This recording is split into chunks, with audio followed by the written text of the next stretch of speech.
So, we have a discussion item on our agenda, deliberation of a special permit for Brigada Village. And a revised draft decision has been circulated to the board earlier today.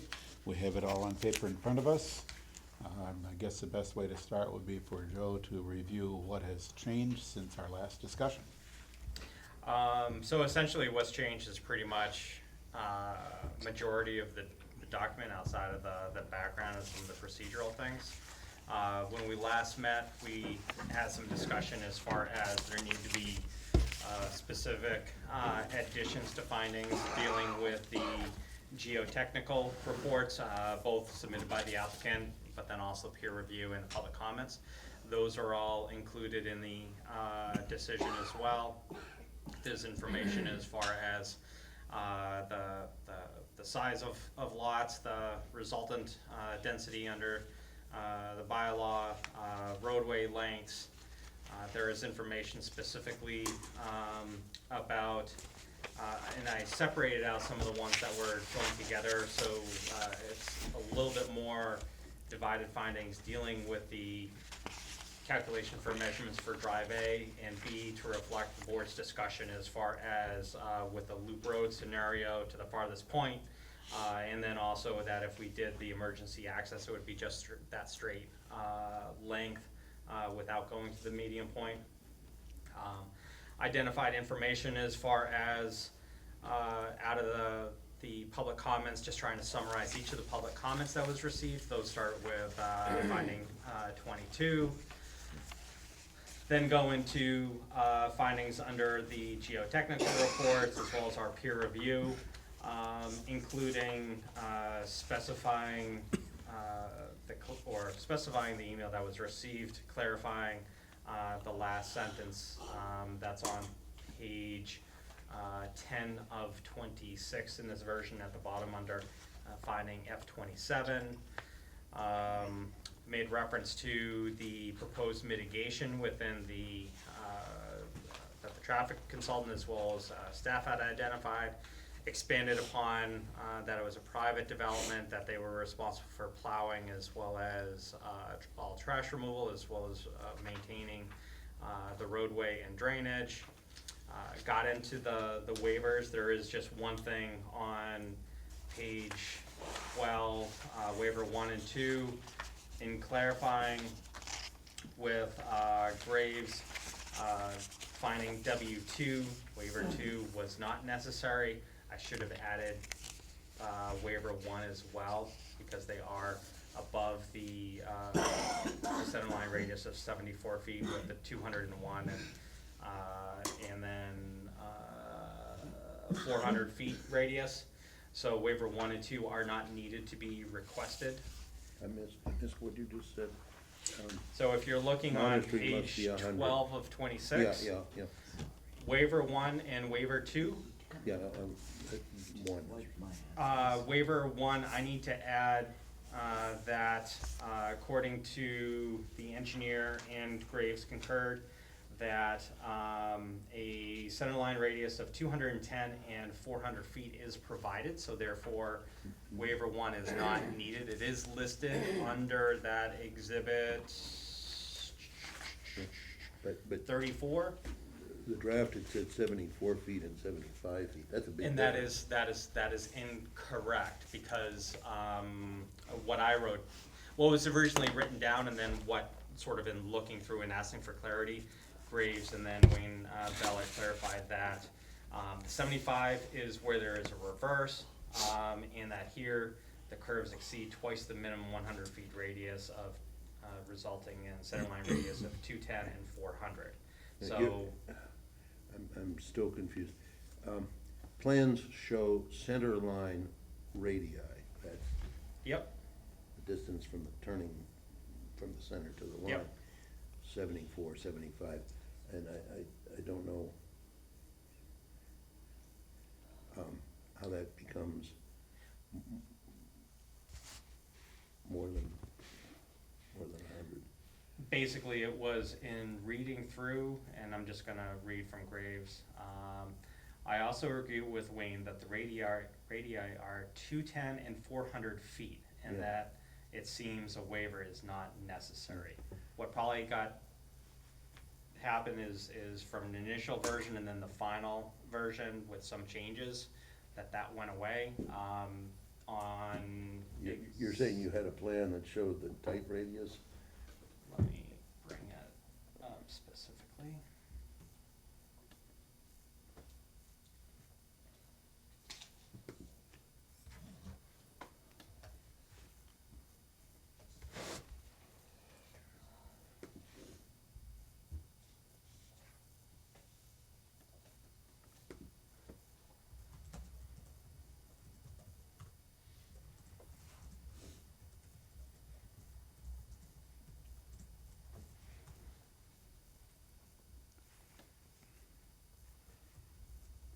Okay, so what it was, I wrote it, this W1 as well as W2 are directly out of the list of waivers that were identified in the response to comments. In then looking closer in it, I asked them to verify things, and that's where Wayne and Jeff said, no, the request had the wrong amounts. Yeah, but- Rather than indicating that, it should have been 75 feet and then the 400. So in F37, finding 37, you see how then I have that the board found that the applicant's request for waiver from section 4.1.3.2 waiver W2 was not needed. I'd have to do that for waiver 1 as well to reflect Jeff's comments. It might be good to say why it's not required. In other words, the numbers are actually thus and so. Yeah, I can- And therefore, not required. Yeah, I can easily add that. Yeah, so finding 36, you are listing the waivers as requested, Right. word for word. And then Exactly. And section then 4 would following that, we need to document the Correct. fact that the request included numbers that don't reflect the current plans and. Correct. And what the numbers actually are. Correct, so I'm gonna do that for waiver W1 as well as W2.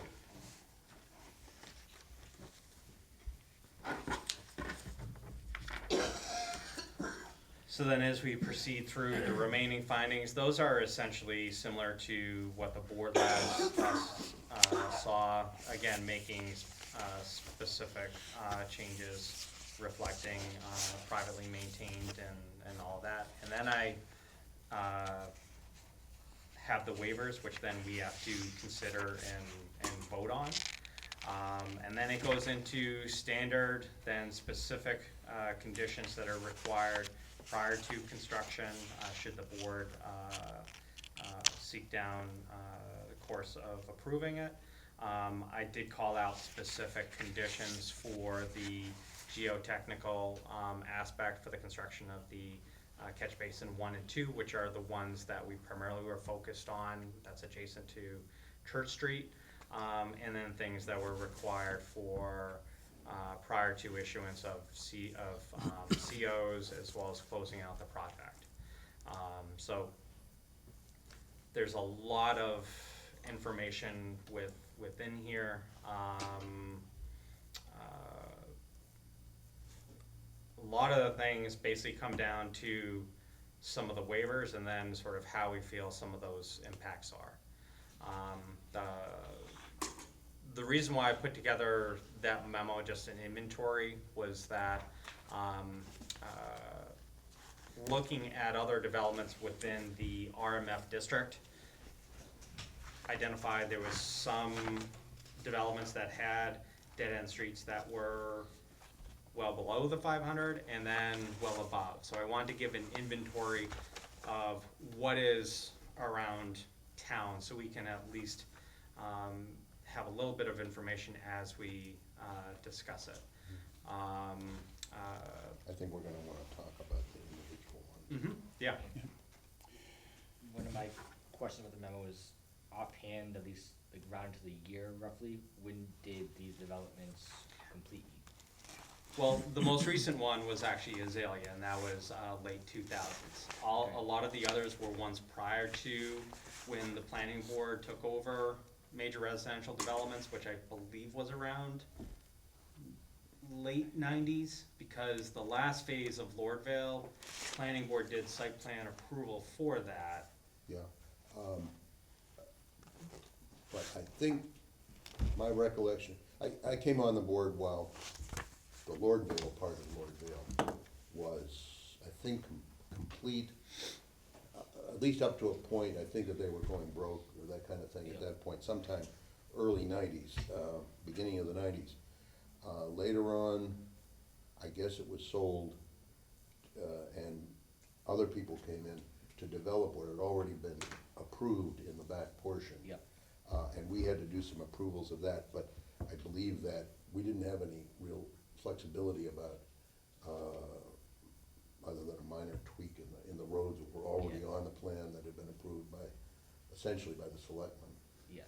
And probably before rules and regs, that we currently have were in effect. The only thing I'd like to point out that since 1977, the planning board has had in their subdivision rules and regs maximum length of dead-end street at 500 feet. Yeah, I went back and I only go back to 92, and I checked that, and the current language was there.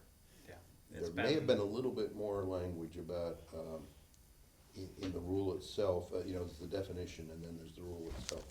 There may have been a little bit more language in the earliest versions that I found, about if you extend a dead-end street, then it all counts, basically. But I think the definition does that. So it's been there. Yeah. Been there forever. Yeah. But, well, I don't know, forever, I'm not sure for Lordvale. Pullard Road was also mostly developed, my recollection, and somebody came in to develop the last piece, which had been approved, I guess, at some earlier point. And we ended up for a couple of years as a third party in a lawsuit over our decision. Like the tenants and the owner were suing each other, but they were actually appealing our decision. So we were involved in it, so it was a messy thing. And the only other one that's really beyond the 500 feet, or our, we often have allowed up to 600 feet, is the azalea. And there is something special about it, and I cannot remember what it is. There was certainly, and you have to see the decision to see what the compensating factor was. I don't know how I actually voted in the end, but I know that I resisted, because it was, for exactly this reason. Did nothing if not consistent, Well, but yes, yeah, not meant as a bad thing. but the rule was there, and you have to find, we should have said because, if you read, I've read it before, Yes. you have to sort of document really good reasons, and you have to look at them in each case to see if the reasons are, if you're comparing cases. But the problem is that we've had trouble with that, that gets to be too expensive with the lawyers, so we've been denied the opportunity to test some of those. It's one of the reasons to not create those conditions. Yeah. You waive the rules, and then, then you don't have any rules. Yeah, part of that reason I was asking was explicitly, that the selectmen approved these, it's town, so I don't know, of course, I'm not a lawyer, so I don't know how that was gonna play out in terms of precedent setting or not, but it was a concept to me that planning board making a decision on these where if the planning board's been consistent in not allowing the law, and that's also worth noting. I think a lot of things have not come before us. It's true. Would it be correct to say that the development of Azalea was the only RMF project that came in front of the board? In its entirety. Yeah. Well, yeah, there's two pieces to that. It's very Right. confusing. There's when you go on. blackberry juniper, and then there's Azalea. That's the only one that you know, looking at your list, I can't think of others. No. Because most of the RMFs were initiated late '80s for the beginning phases of Lord Vale, with subsequent a fourth phase in the mid '90s. I think Lord Vale approvals were before '86, because my recollection, '86 is when the whole new zoning bylaw Yeah. came in. And everything changed then. Yeah. And I don't know that subdivision rules apply, or, you know, were rigidly applicable. At that point, the selectmen were, as my understanding, I think they got advice from the planning board, what I've been told. The planning board has a chance to give them comments, but then they were the one who really decided. Yeah. Yeah, and we'd have to go back and look at the record that there was something, there was something that got it approved, whether it was 4-1 or whether it was a good, hopefully even 4-1, hopefully there was a good compensating. Yeah. Well, I mean, that's where the waivers that you were referring to were voted in favor 3-2, but the decision itself was 5-0. Yeah, well, that's back to the old question of, which I think we came down different than I might have heard before. So it was 3-2, does it say who? Yep.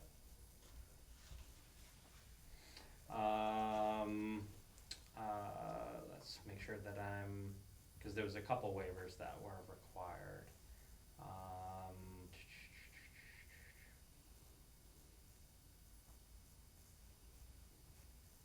I just want to make sure I'm looking at.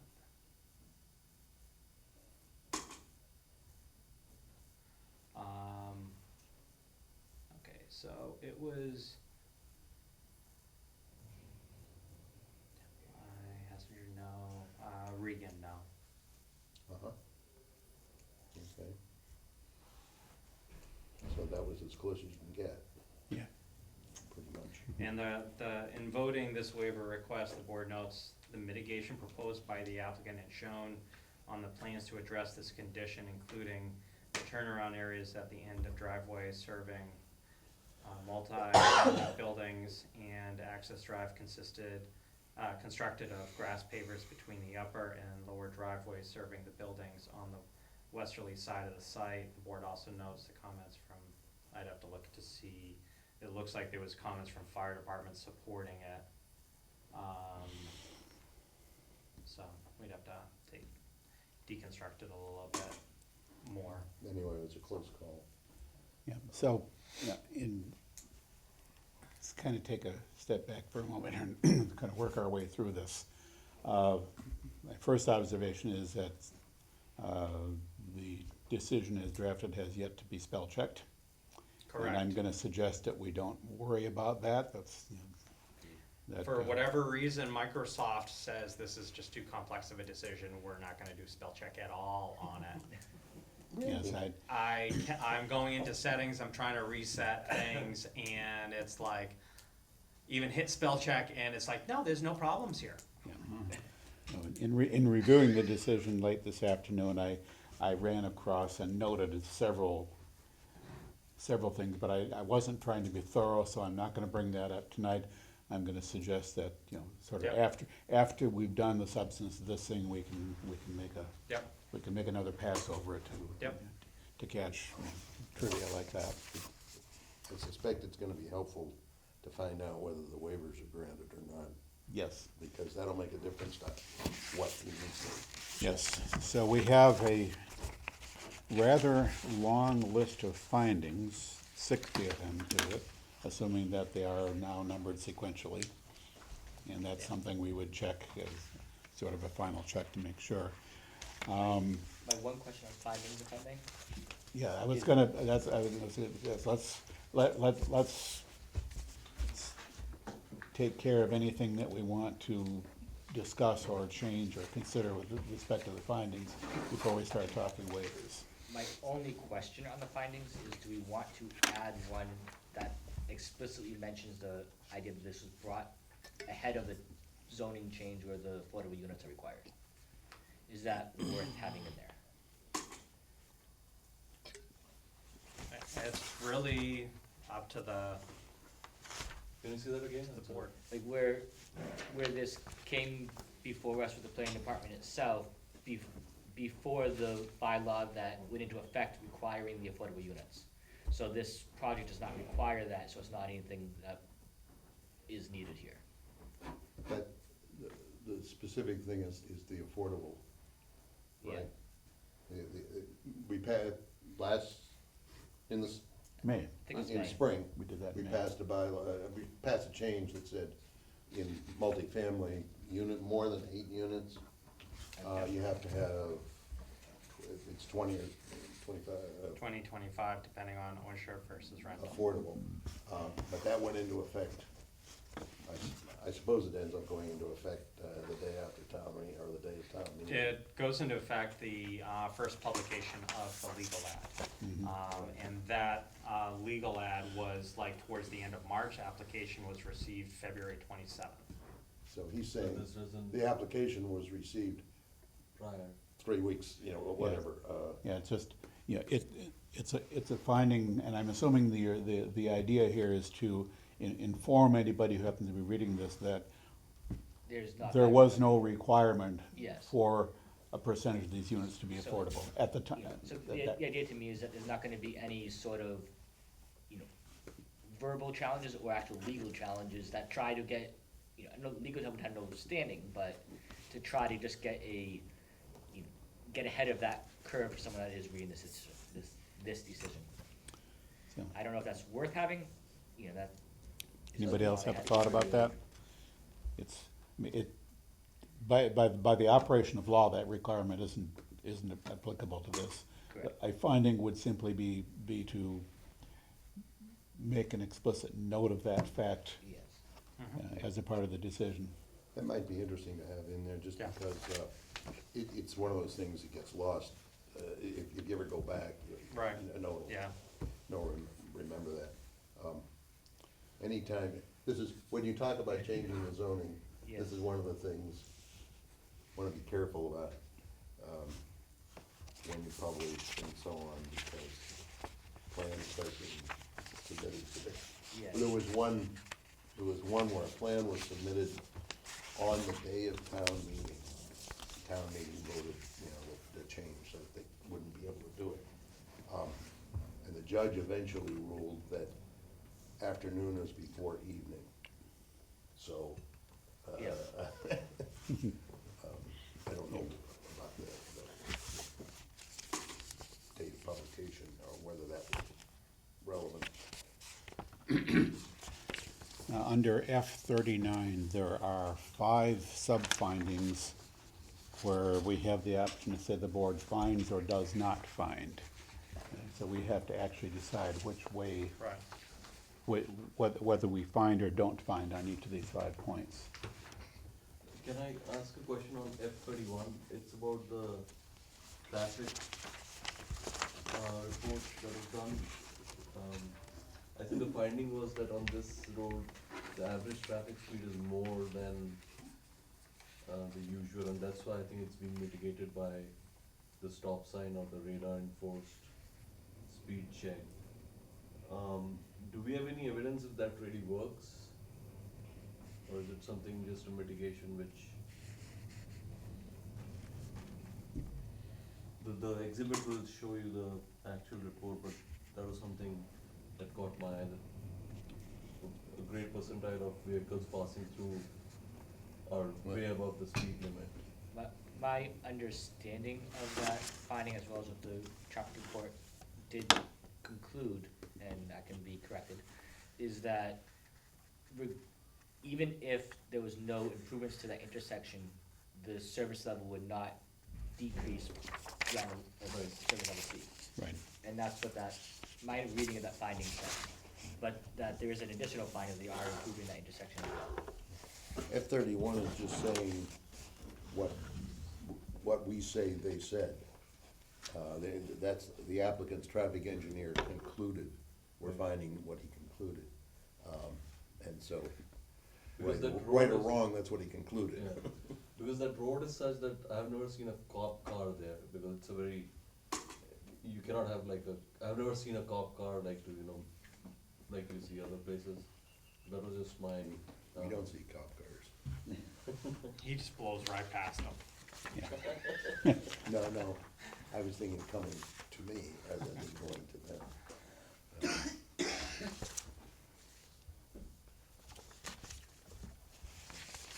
So specifically, finding 31 was, which was taken essentially right out of the findings for the report, was from the perspective of the development itself wasn't gonna have an impact. The next finding, 42, talking about, at 32, talking about the mitigation. In part, we can specify a little bit more that due to existing concerns about traffic on Church Street, and the potential for increased pedestrian and vehicular traffic from the site, mitigation is proposed that alleviates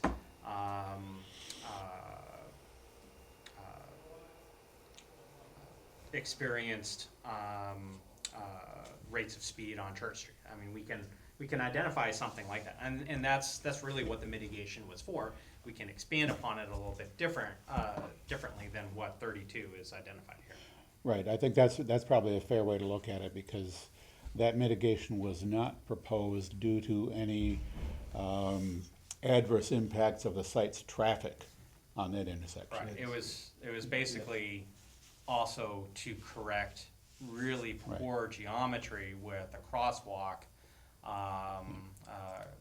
Right, going it's- diagonally across against best engineering practices for pedestrian crossings. Yeah, it addresses observable deficiencies or observable suboptimal conditions at the intersection as it exists, and it addresses concerns raised by the board and the public regarding the current design and layout of that intersection. Yeah, so a little bit more text in that finding to explain, well, why are they doing this? Yeah, so I'm obviously confused 30 to 31, so it was really 32 that I was talking about.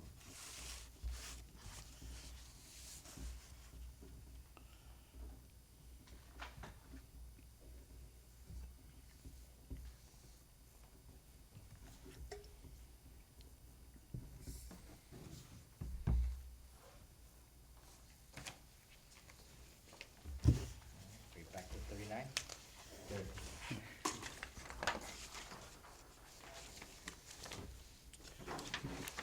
So does the board find that screening of parking areas is sufficient, et cetera, et cetera? Probably should have come up and organized things a little bit better. I don't know if members needed to,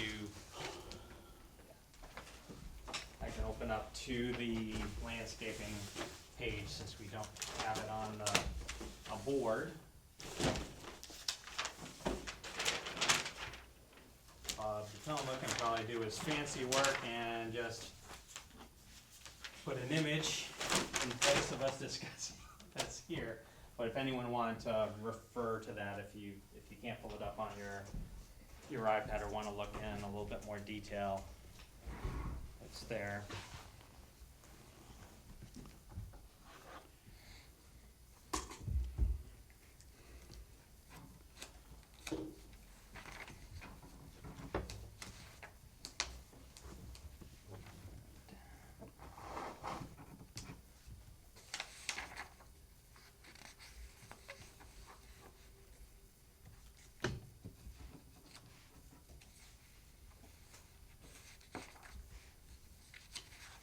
So one of the things with the landscaping, and I'm just looking to see if I have anything else before we get to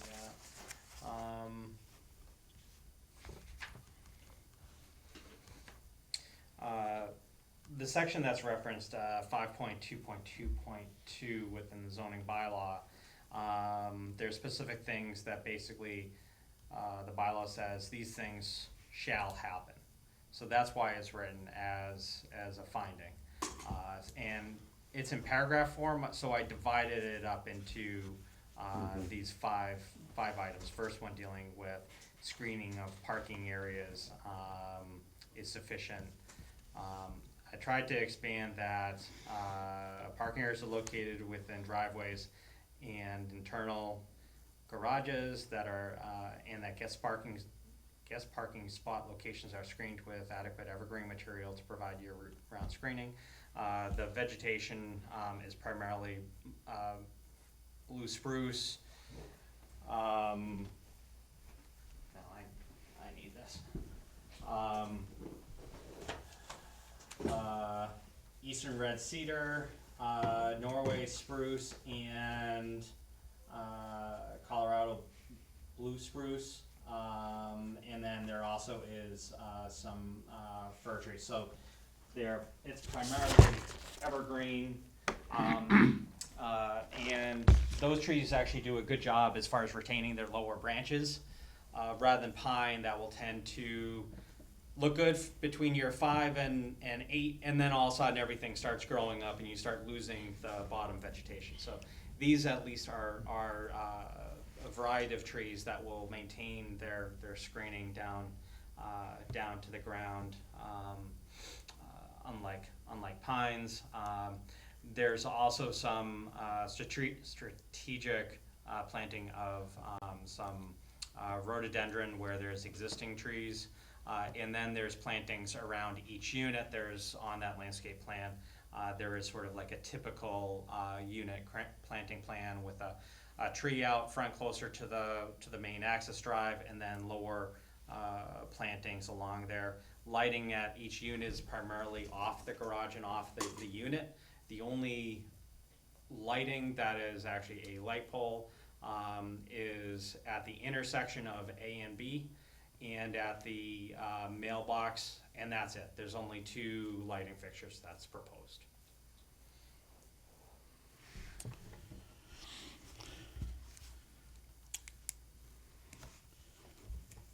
Question, do we want to vote individually in each of these? So F39A, do we find that screening of parking areas is sufficient?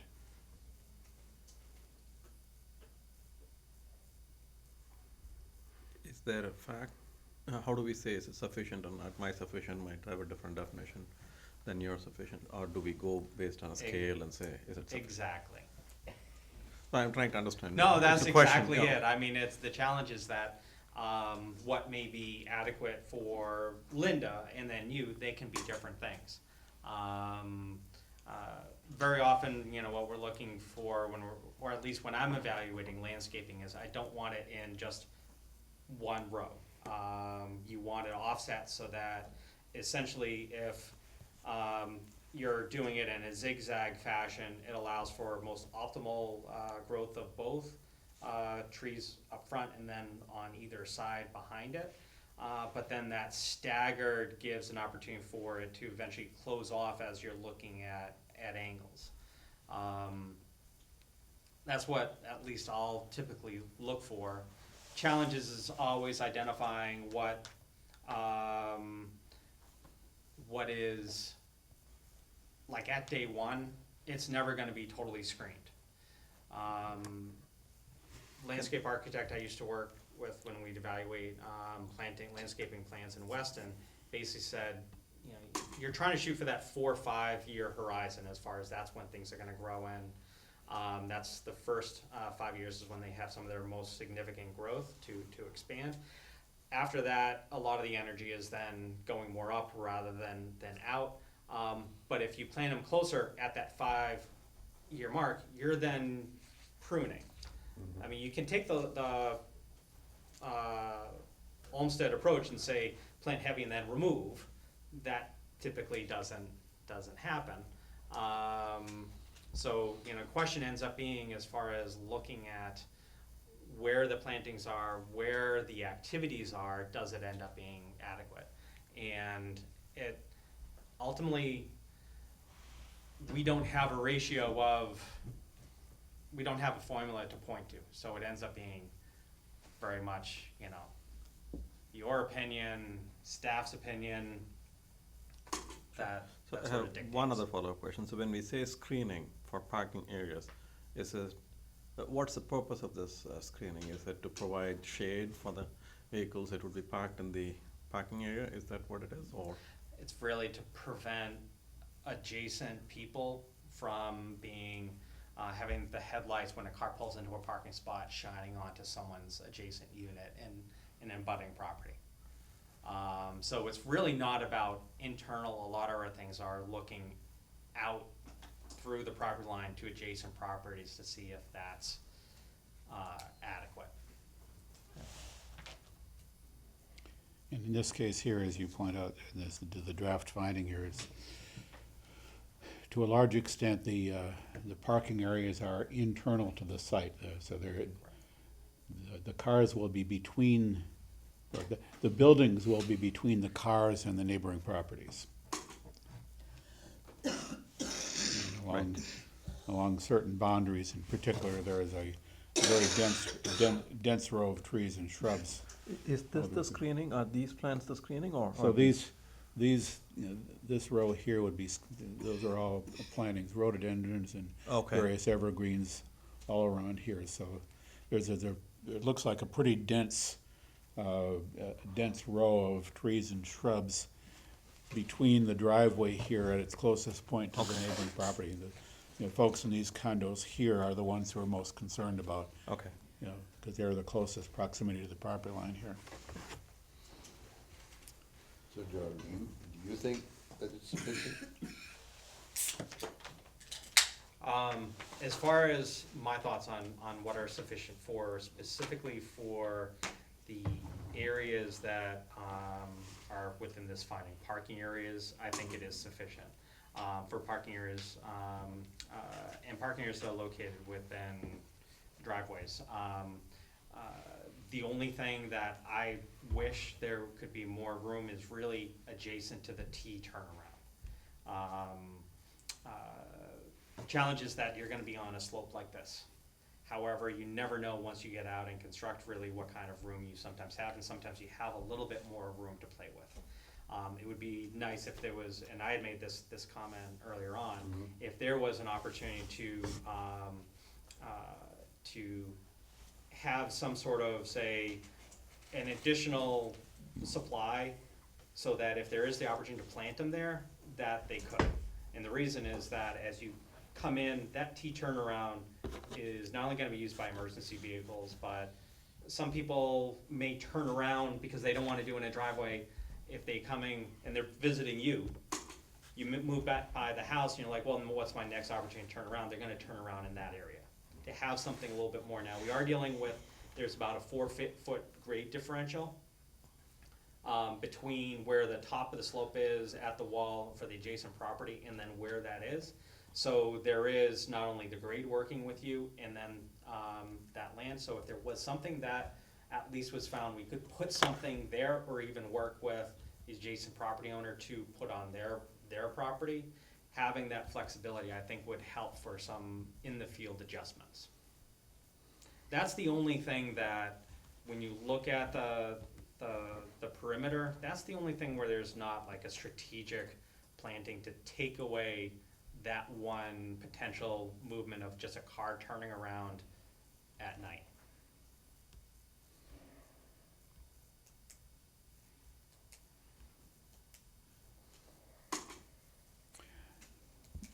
And that could also be, you know, evergreen rhododendrons. You have some that are deer resistant, that then the 4 feet on top, the plantings on top of that 4 feet would essentially then take up this amount of area, so that the headlights and all those things, at least having that flexibility if it's observed in the field. I don't recall off the top of my head exactly what was spelled out in the conditions regarding plantings, but do the draft conditions sort of address this possibility of during construction of, as field conditions permit, maybe the, That there is a standard language that as far as notifying staff to observe plantings and all those things, Yeah. we have had that. One of the points is that it says to approve the landscaping plan as in Exhibit 36, and as may be amended by the plan, by the decision. So if all of a sudden there was a condition that said we need to allow some flexibility to allow for anywhere 6 to 8 additional plantings for this corner to be identified during construction to provide additional screening, then that would work its way into plans and the condition. Maybe then finding 39A should include a reference to the condition. Yep.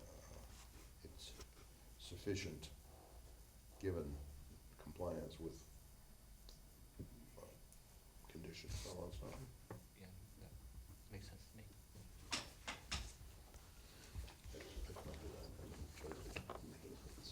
Joe, what is the width of the T junction, T intersection? When you say width, This, you have 15 feet from the edge to the property line. not this, this one. So this here is about 15 feet as well. I, of course, don't have scale. I don't see it here, but if, Actually, we should have that just on a subsequent sheet.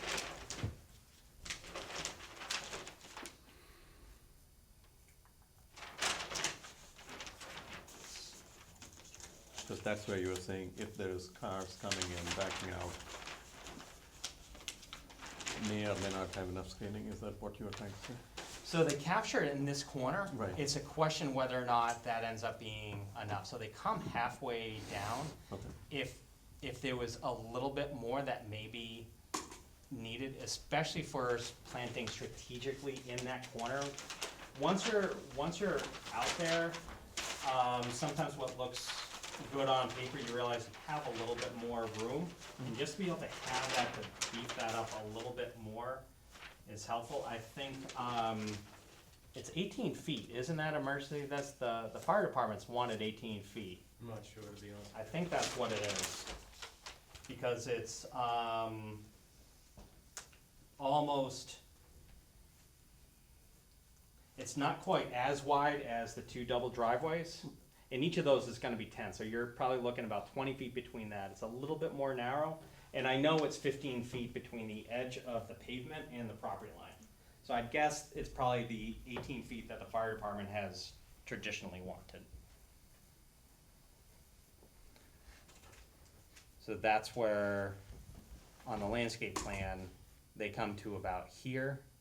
And it's just to be able to be a little bit more strategic placing in there. It makes, to me, a lot of sense to have that flexibility in the conditions.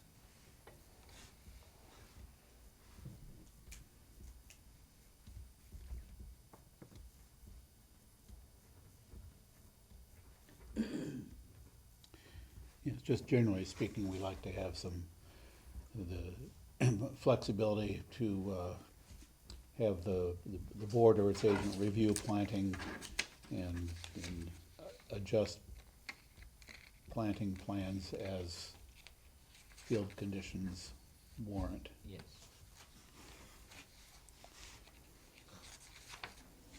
So Dave, is your thought that what Joe was saying, have the flexibility to say plant more, Yeah, that's the idea is to be able to extend it for another 10, 15? extend this planting farther along there And can we- as conditions allow. Okay, And we would, that would be written up in one of the conditions of this decision later on.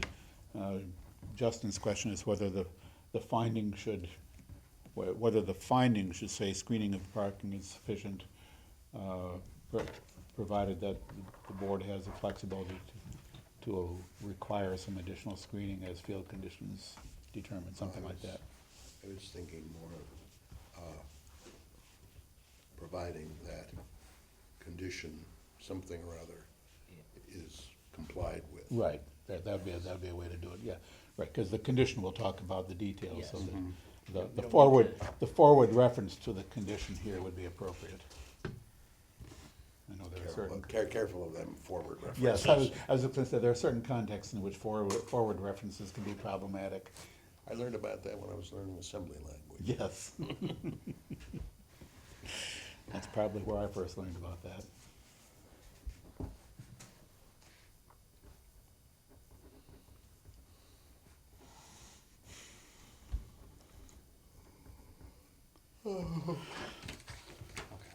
Um, and then there's gonna be, with that, what I can do is pull out, and I should have thought to add it here. What we did with 207 Providence Road, this was a solar facility where prior to installation, the landscaper along required sides of the project where the screening was of high priority. We had it so that they staked the locations to be reviewed and walked and approved, and locations altered depending on optimal sight lines and all that prior to planting. So I can take that condition right out and put that in. With all that said, I suppose the board should, it would be appropriate for someone to move that the board finds that the screening of parking areas is sufficient with the subject to the conditions as noted in this discussion, something like that. So finding 39A, That's 39A. so moved. Second. All right, moved and seconded that we find blah, blah, blah. We've talked it to death. Any further discussion? Hearing none, all in favor? Aye. Opposed? Carried unanimously. Moving on to 39B, screening of lighting on parking areas. So the point here is that the lighting of the parking areas doesn't become an annoyance to the neighboring properties. And here the reason, I think Joe's writing this out by saying that no lighting is proposed of the guest parking areas.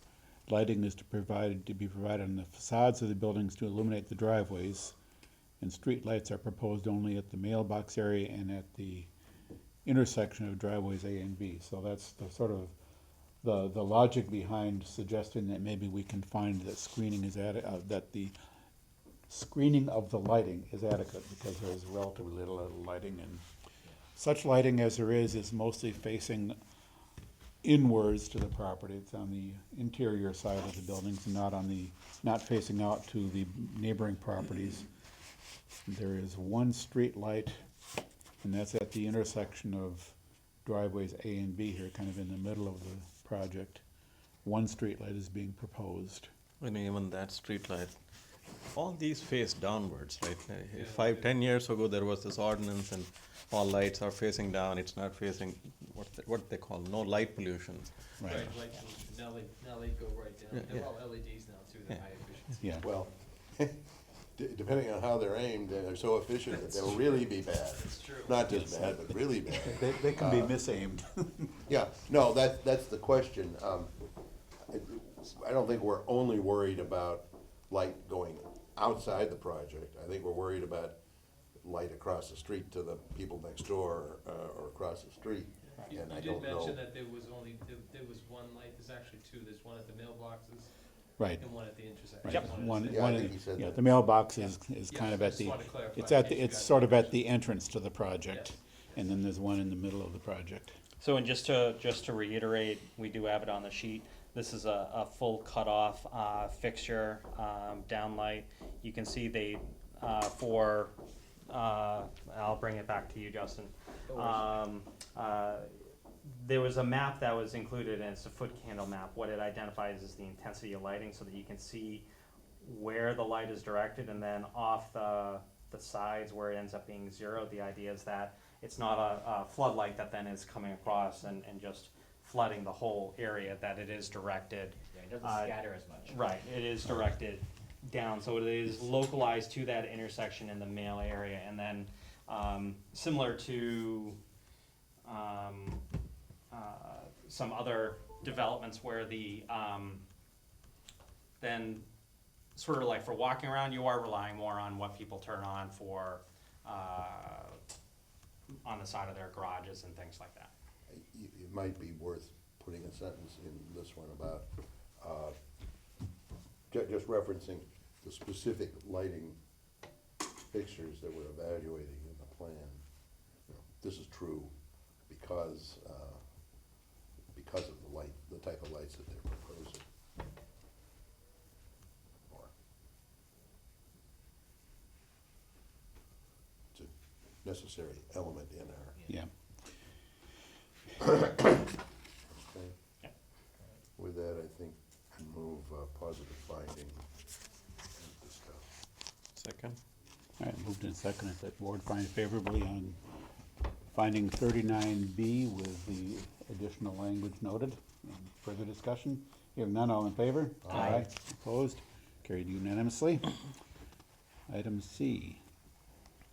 Avoidance of major topographic changes has been achieved. Do we find that or not? So this gets to be a little fun because it involves a waiver. Your idea of fun.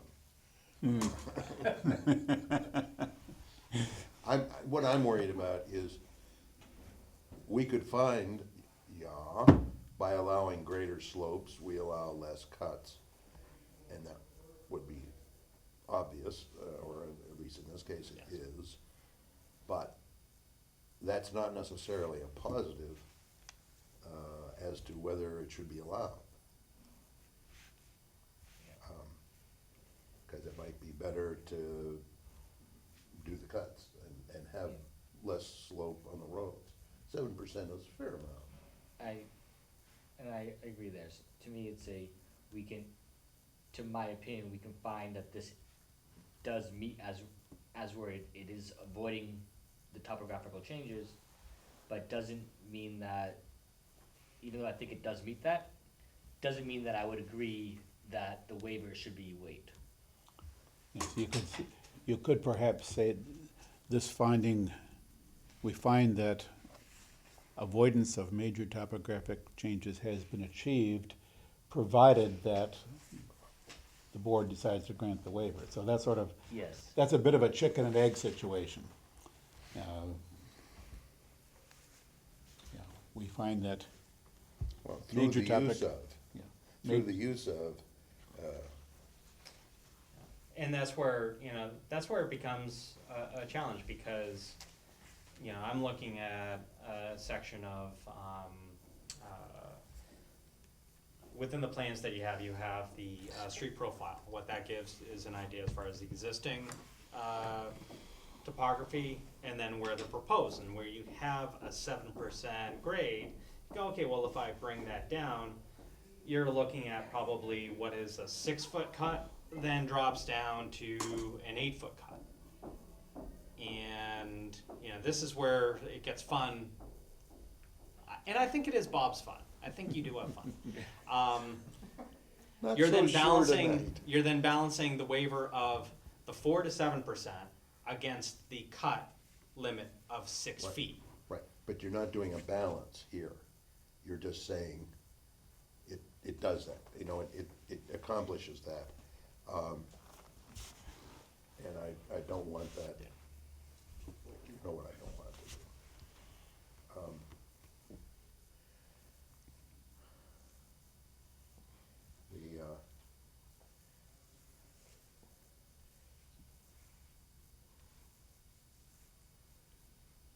Through the use of a 7% grade, this is accomplished.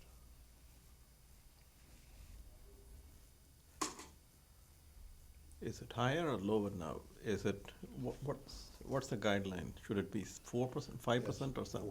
4%, Our rule, the rule. Yes. right, in a multifamily, Within, and let me just pull up the specific provision. Section 4. I'm just gonna read you the provision of the subdivision rules and regs.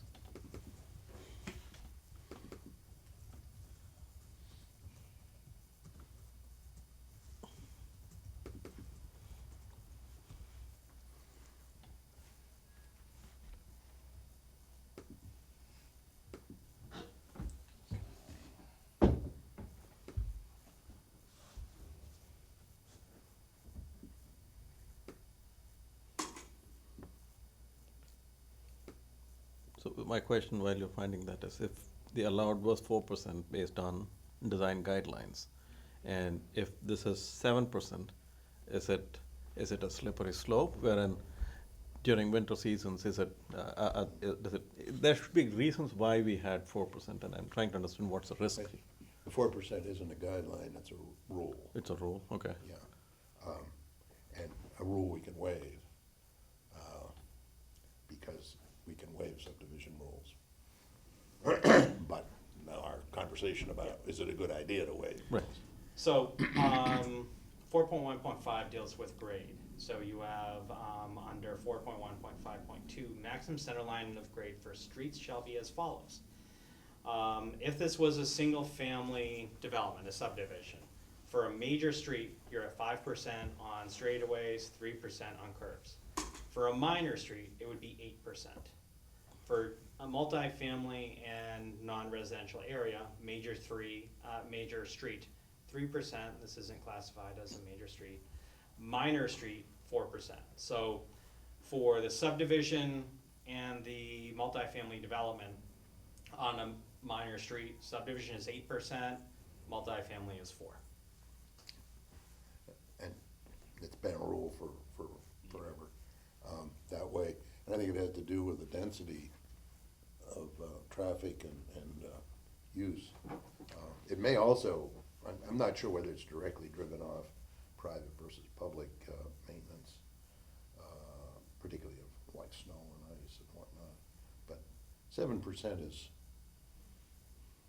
Well, it's the existing get- West Street. hmm? West Street is existing at 7%. Mm-hmm. West Street is, At least on this side of the development. Of this No, side I of mean, street. yes, Church Street Yes. to then Brigati Village, that section is 7%. They're continuing the same grade as they go up. And yes, 7 is more slippery and more dangerous than 4% in terms of driving.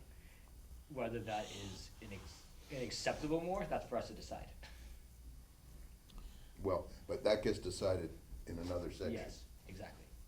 Here, we're deciding that their proposal of the 7% would allow them to avoid whatever. Right. So you would, And I'd like it to be more clear that way, so that it's not saying it's acceptable, or it's not, leave the decision Maybe- entirely to where we get the waiver decision. Maybe the, yeah, so the language here would read something to the effect of we find that avoidance has been achieved with the proposed 7% grade. I was thinking. Or that the yeah, proposed 7% grade Right. achieves the Achieves. avoidance, I- achieves that.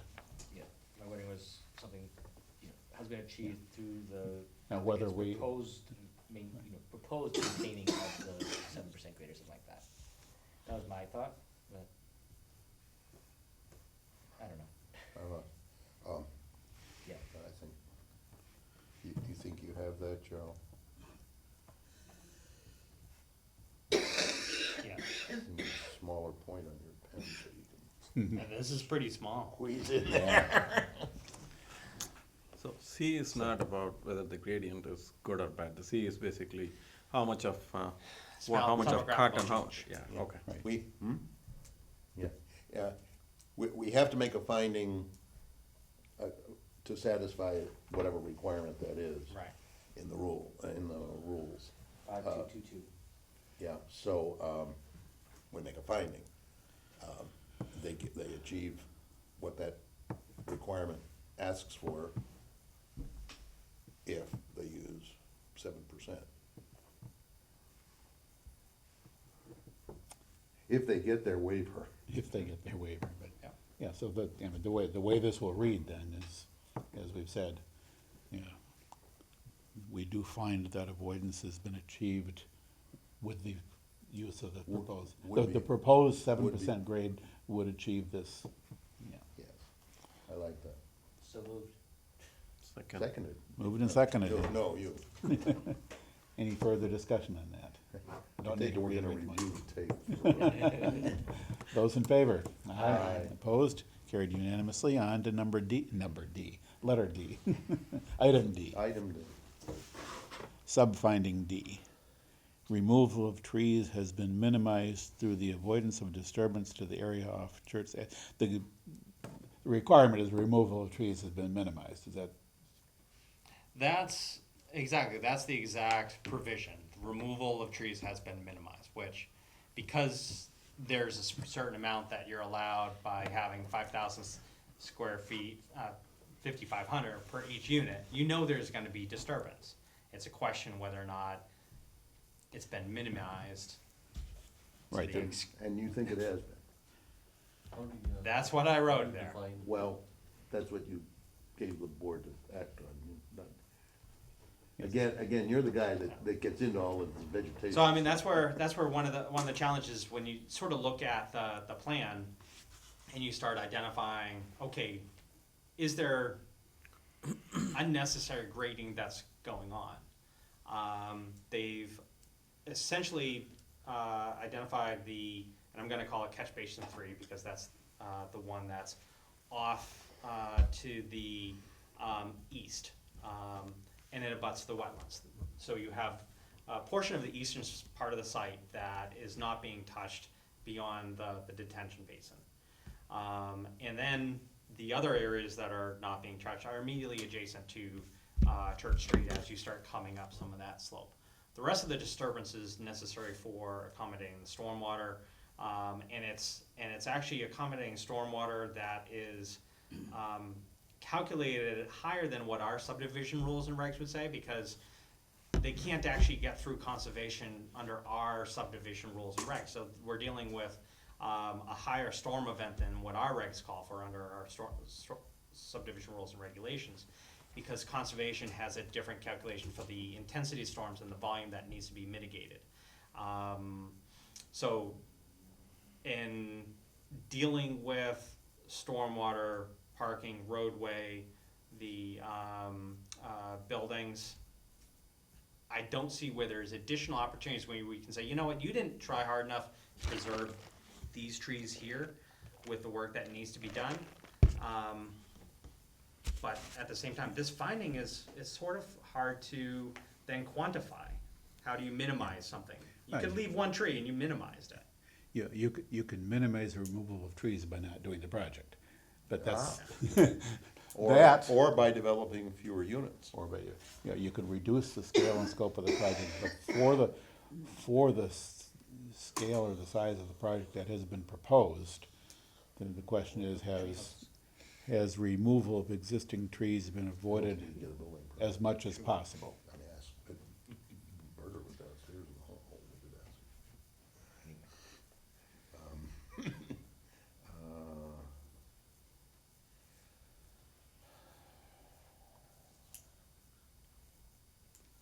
Do you wanna cut to the chase? Move positive finding. Second. All right, moved and seconded, the board find favorably on 39D. Discussion, hearing none, all in favor? Aye. Can I Opposed? say no opinion? How do I say no opinion? Present. Present. I vote present when I do that. but, You can vote uh, present, or there's you a- can abstain. There's a better term, Your but I choice. don't know what it is. Present. Okay, so Depends on where this you one are. is not unanimous, so I guess I should do a roll call. Linda? Yes. Prabhu, present. Present. Robbins, yes. Aye. Mr. Hessmer, yes. Aye. Justin, yes. So the motion passes. Motion carries by a vote of 4 in favor, none against, and 1 present. And finally, 39E, the requirement is to water, wetlands, or other scenic views from streets are preserved. Yeah. So the way the finding's written, the plans minimize activities to enable, that's, wording just starts to be slightly awkward. Let's see. Yeah, it's preservation, I mean, the point is preservation of water, wetlands, and other scenic views from streets. Wetlands, as Joe has already noted, wetlands to the east of the project are protected. Trees have been retained between Church Street and proposed grading, blah, blah, blah, to minimize impacts to views, so. There's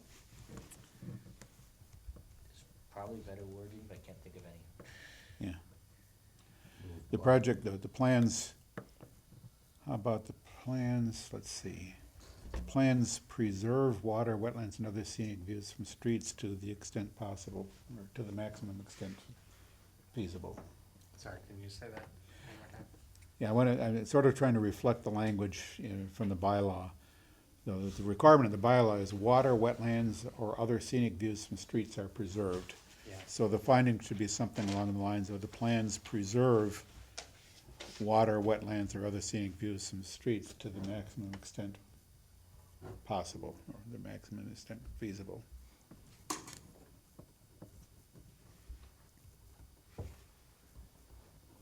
So moved. Second. Let Joe write. Yeah. Okay, moved and seconded. Any other further discussion? One question, so the scenic views, how do we talk about that? There is no disturbance to existing views? There are a whole lot of views. The only views really into the site are from Church Street. I don't know whether it's views in or views out that we're talking about, but either way. Yeah, I mean, that's where. I mean, it does talk about scenic views, well, yeah, from streets, It but says from is it streets, from yeah. streets interior to the project or external to the project, or Well, both? There probably aren't a lot of scenic areas in the project that Yeah. you wanna preserve the view of. And there's no streets right now inside the project. But yeah, from Church Street, and Joe talks about that in the finding. That would probably be preserving from any vantage point. That is, not just looking out from the project, or looking towards the project from someplace out, but,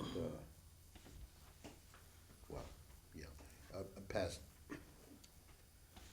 yeah, looking from out.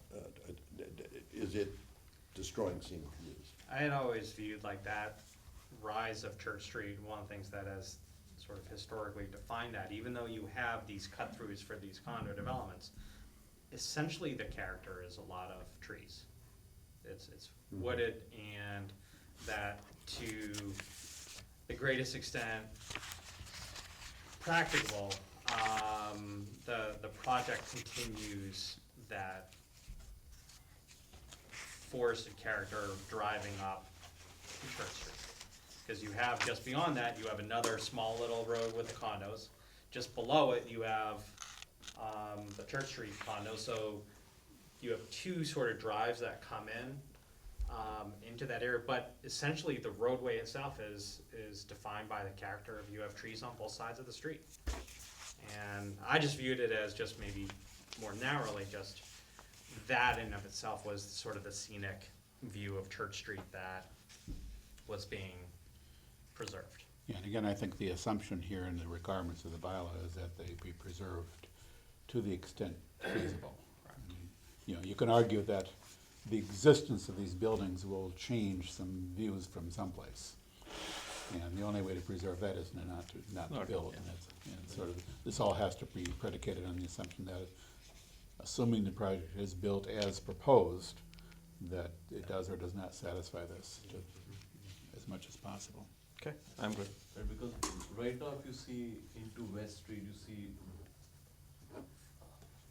you see woods, right? When you look, standing on Church Street, you look into West Street, you see woods. I think those will not be visible after this project. The entrance to West Street, basically. Yeah, there are woods beyond the end of West Street now, and Well, yes and no. roads there. You get to the end of West, but then there's essentially a common driveway that is not part of West Street. The two houses are off of that. So there's a portion where basically you have a wider pavement that ends, and then you have the two properties, because actually it's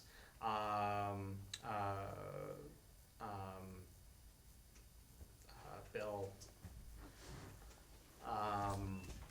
it's on the ZBA, why am I just blanking on his name? Oh, McCusker? No. McCusker? Yeomans. Yeomans, yeah. That's Oh, the yeah, problem he's having there. tape. All of a sudden, someone's gonna rewind and say, Bill, I planner forgot your name.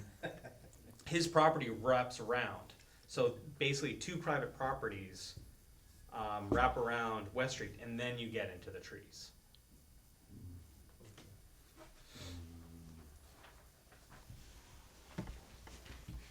Yeah, but there won't be, you see trees behind, and you won't see trees behind.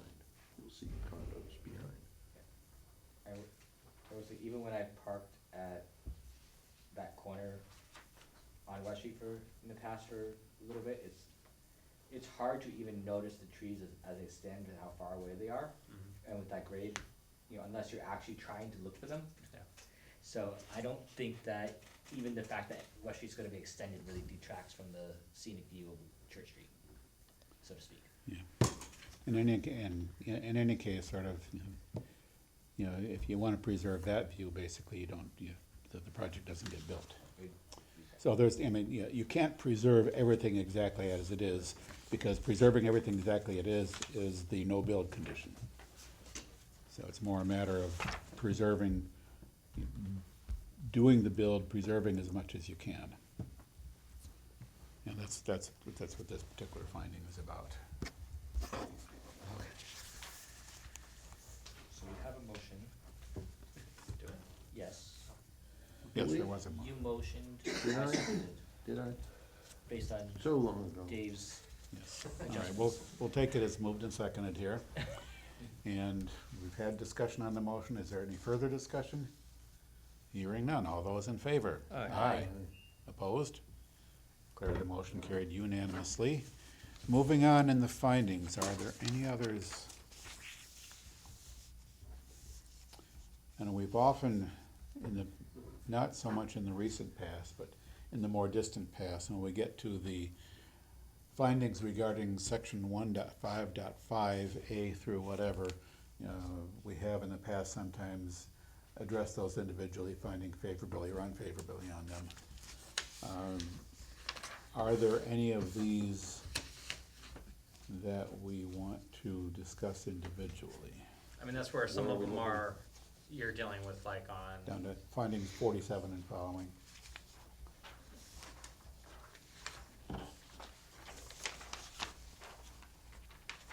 .47, I had a question. The very last one, where we say, in case of fire catastrophe, are not, is that a Okay, so finding? we've actually, this is a case in point where, in the past, the draft findings have often been written this way, and we have to say whether we find they are Okay. or are not adequate, so that's, and. It's something similar to what we just went through. It's Right. what we just went through, do.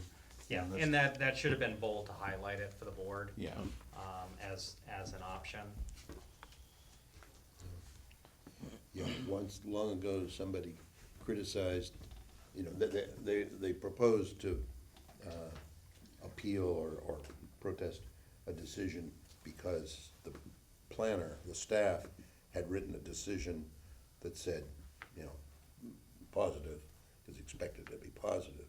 And so, that was, they were gonna claim that was unfair, that they shouldn't have done that.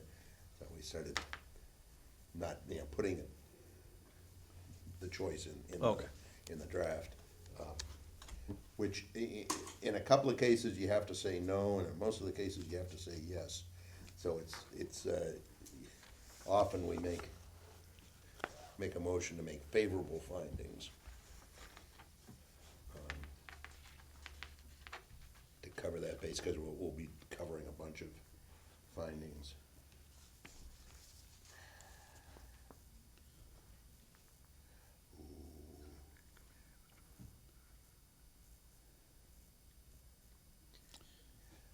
F60.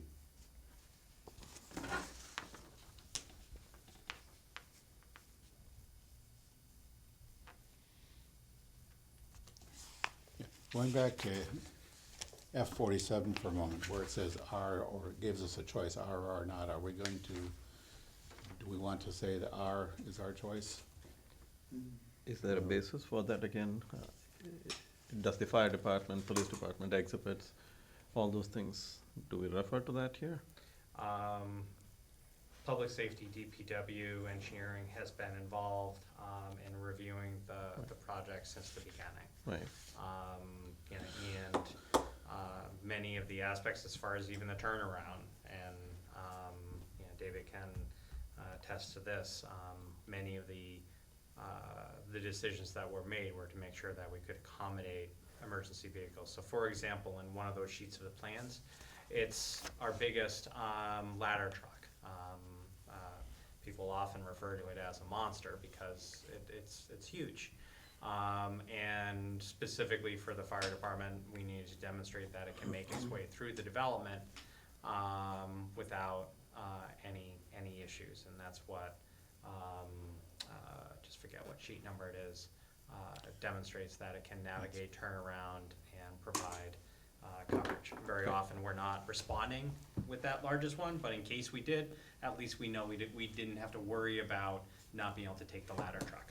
sure. So my point here is that, do we refer to these? Or is it again, like the one that we talked earlier, do we individually feel, are there enough trees and are the trees and shrubs appropriate? It's not our personal opinion, it's based on certain facts, right?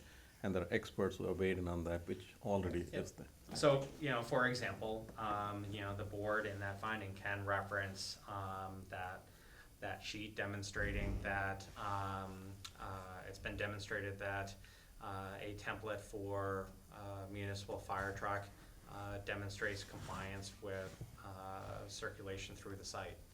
And, you know, with, because this also does talk about pedestrian safety, you know, that there's mitigation that's proposed to improve accessing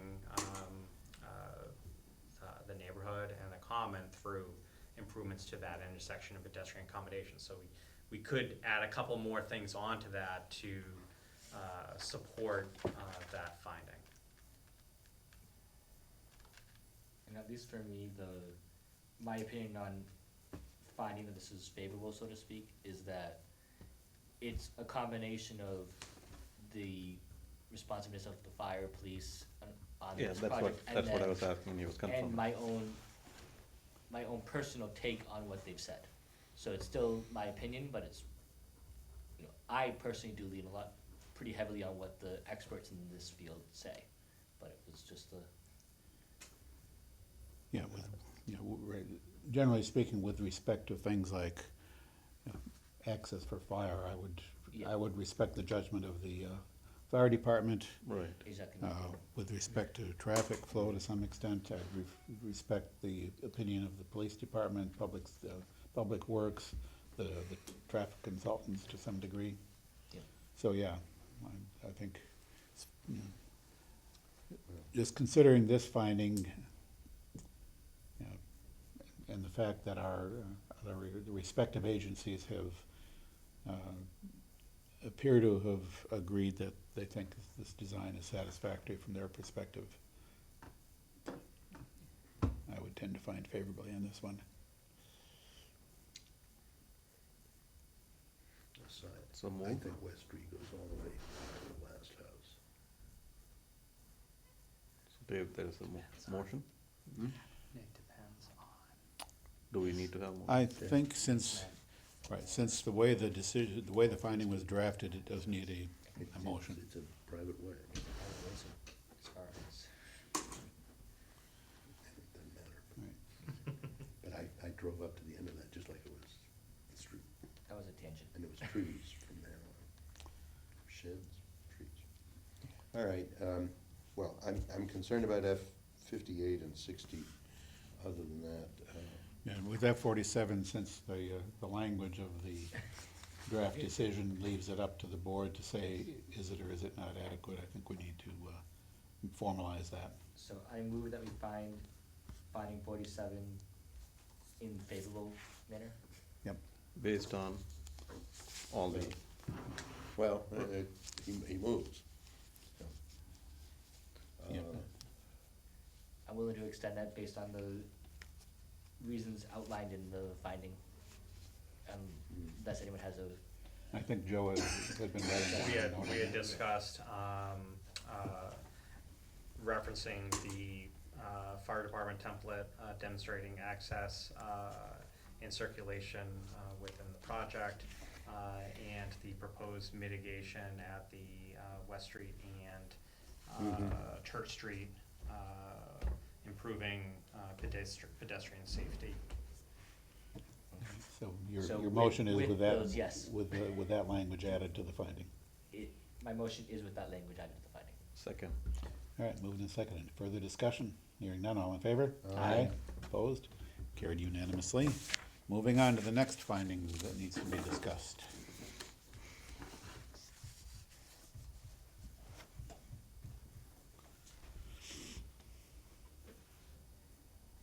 What's next?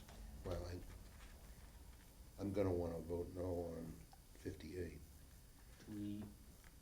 Do we need to vote favorably on the other 1.5.5s? Or is that, Well, yeah, no, we're gonna have to vote on all of it. No, and then, like, I'm saying outside of the full, right, yeah, if you see any other 1.5.5 that you do, that you want to change the board's finding, otherwise, when we vote on the whole thing, we will be Okay. voting Sounds good. favorably on all the findings unless otherwise individually addressed.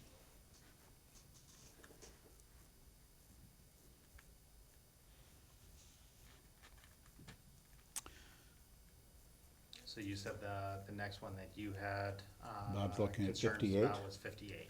Yeah, I just want that voted separately so I can vote no. I second Because, that. in support of my concern about the long dead-end roads.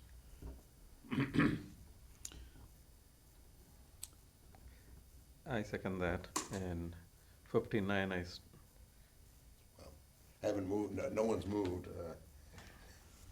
do we move?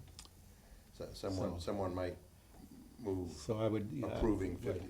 Yeah, let's put it, the chair will entertain a motion that the board find favorably on finding 58. second. No, he No, needs so it first. So moved, sorry, losing my mind. Second. All right, moved and seconded. Now, any discussion? Yeah, I think I already discussed. Any further discussion? Hearing none. Those in favor? Aye. Aye. Opposed? Aye. Aye. All right, take roll call. Linda? Aye. Prabu? Nay. Nay. Dave? Aye. Bob? Nay. Justin? Aye. Aye. Declare that carried by a vote of 3 to 2. I can't go home tonight. 3 in favor, 2 against. And then, 60. Same thought. I move we find favorably on finding 60.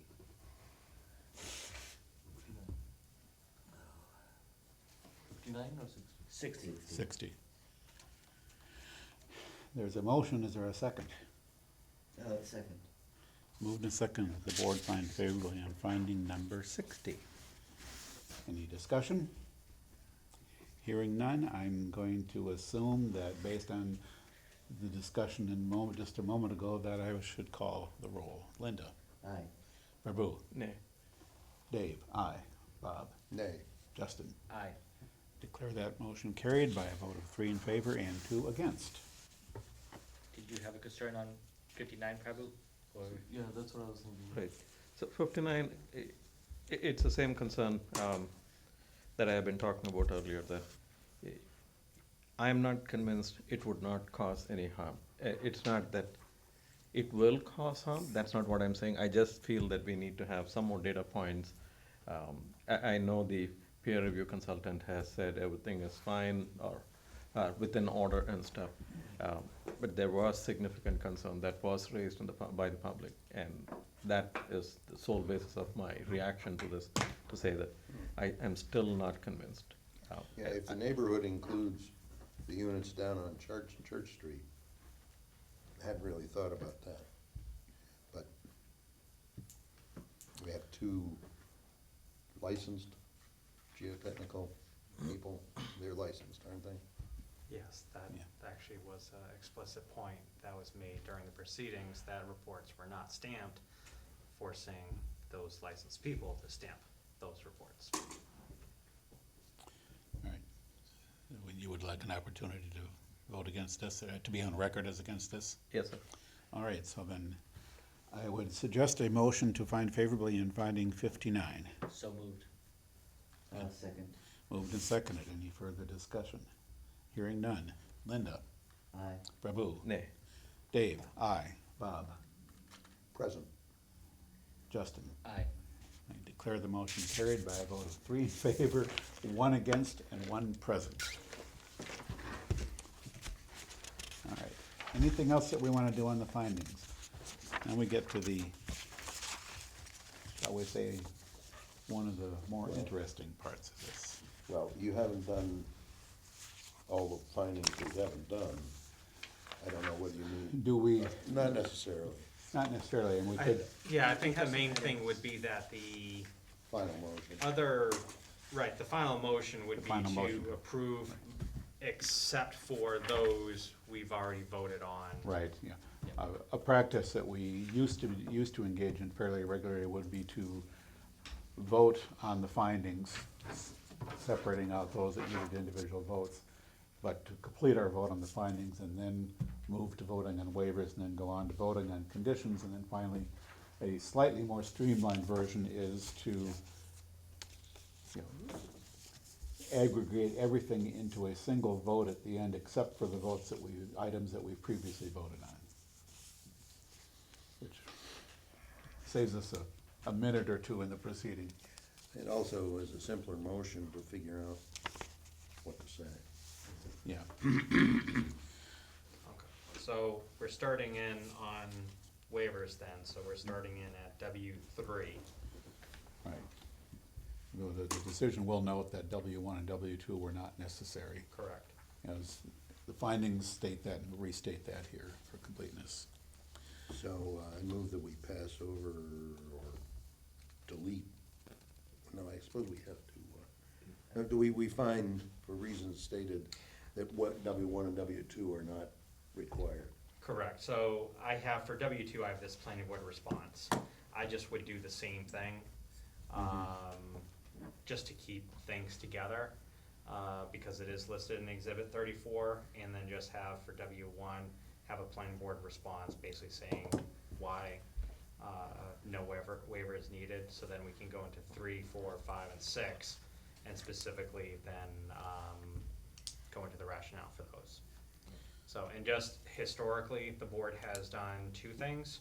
It's had it as we have here, where you have a vote above, or we said, here are the list of waivers, and then gone in, each individual one having individual votes. So that form may change based on how we proceed on these 4 waivers, and that if we were taking individual votes, I then would just have it for each individual waiver. Right, and I suspect that with the 4 waivers that we will be taking up, that the votes may be different on different ones. Yes. Yep. And I would say, at least for waiver 1 on this list, that if it's going to be roughly worded the same way it is now, even though we're not needing it, that we make sure we adjust the plan show commentary on here.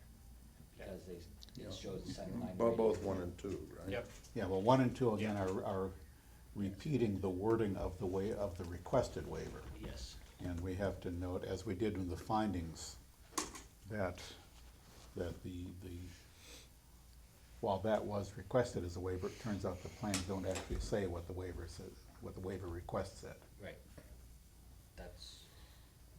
That's what I was trying to articulate, but I think I said it wrong. So just to try to take one of these out of the way, just to give you clarity, and I should have added a commentary in for waiver 4 here, the K value. I did ask Graves Engineering for clarification on this.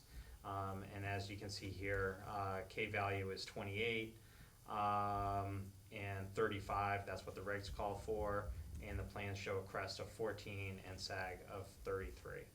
I asked the following question of Graves. Is this enough that it will cause the vehicles to bottom out?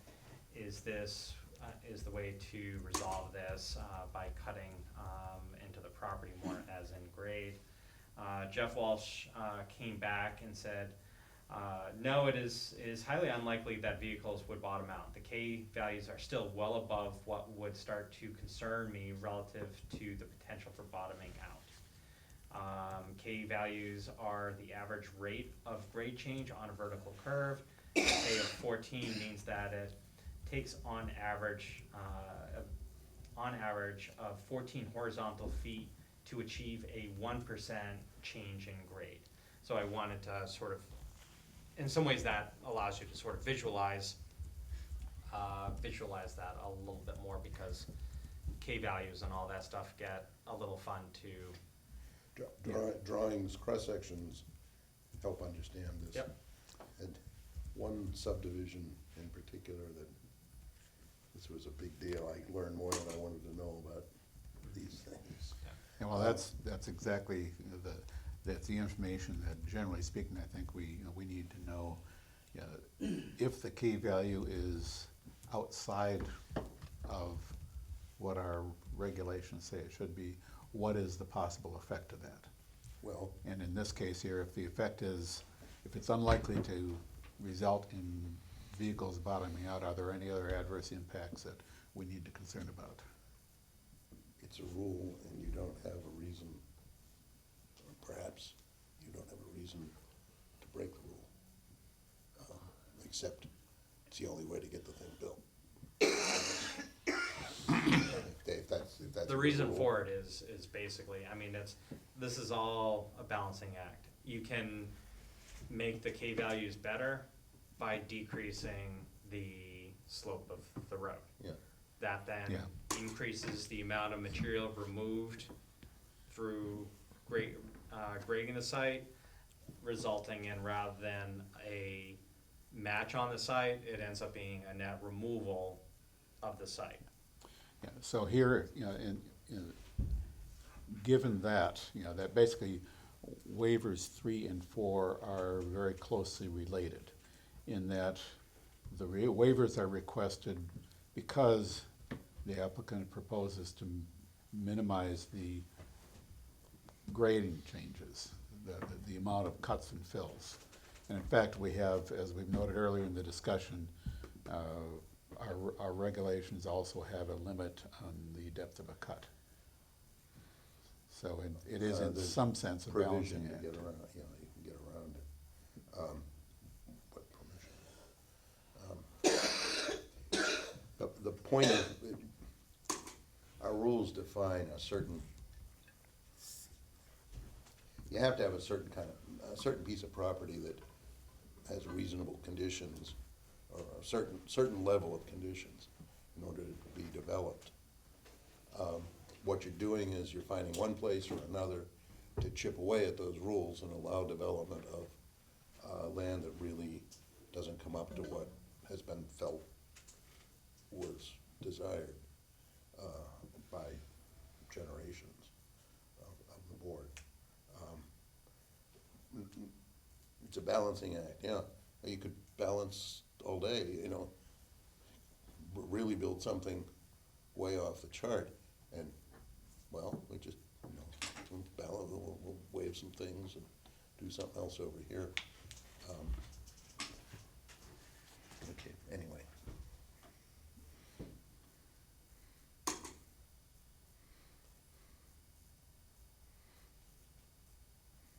Ready for a motion? I would be delighted to hear a motion if someone cared to make one. I'm not gonna be making one. Sorry. You only have a guest. Do you have a suggested motion? Well, I guess if I were to make a suggestion, let's take them in order. You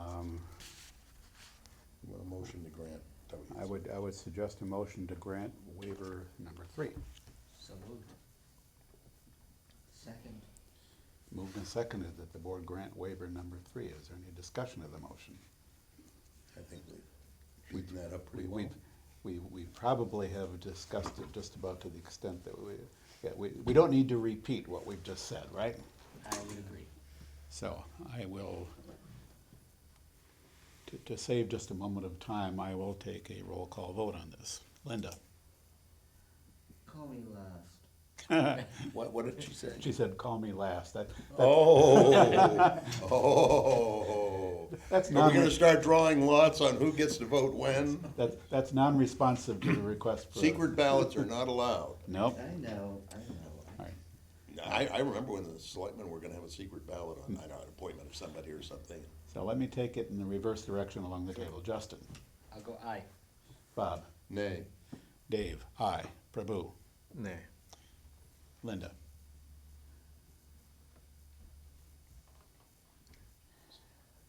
Aye. Linda, aye. That is a vote of 3-2 in favor of waiver number 3. Moving on then to waiver number 4. Same motion. I move that we find that waiver 4 is approved. Grant. You moved to grant. Move to grant. Thank you. All righty. Justin? Oh, is there a I hear second? a second. I'm getting ahead of myself here. I want to get this done. Justin? Aye. Bob? Nay. Dave? Aye. Prabhu? Nay. Linda? Aye.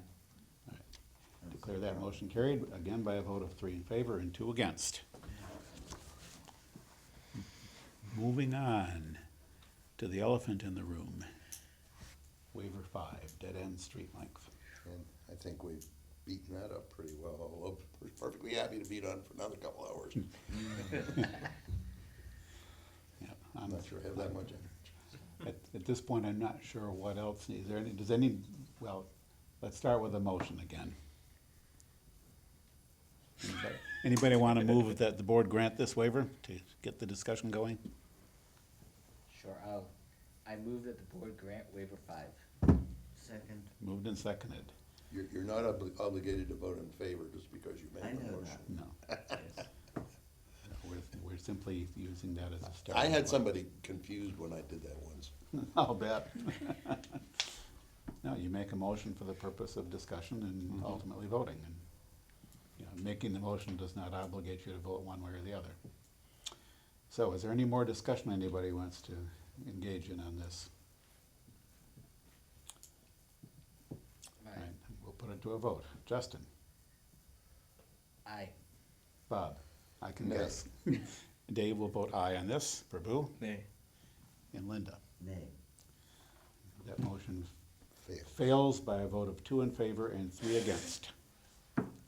Hated to do it, but that's still, that's easily the worst point. So what is she? I don't know what she said, but that's okay, I think. W6, I'll move that we grant waiver 6. Second. Moved and seconded that we grant waiver 6. Any discussion? I don't particularly like the T turnarounds, but we've allowed, in more than one occasion, a T turnaround or other non-conventional ends to very short roads and, well, longer. I remember short roads in, I can never remember the name of it, off of, never mind. Anyway, it's okay. Oh, Avalon, the one of these that was on the list that ended in the T. Well, one of the Has that been seconded? I thought it was, but, I don't remember, but No, I don't think- second. All right. No, I seconded Oh, that. yeah. You're talking W6. I couldn't remember. All right, go ahead. Moved Second. and seconded. Further discussion? Hearing none. All in favor? Aye. Opposed? Or anything other than aye? Hearing none, that motion is carried unanimously. So, I want to draw the board's attention for waiver 5, because that is exactly how it was written by the waiver request. That does not necessarily mean that that was the exact same thing that the board had recognized as a finding for This is just for Drive B.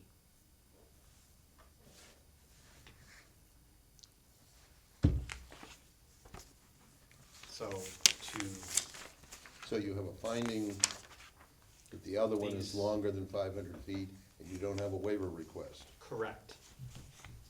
So the board would have to vote to identify that the applicant did not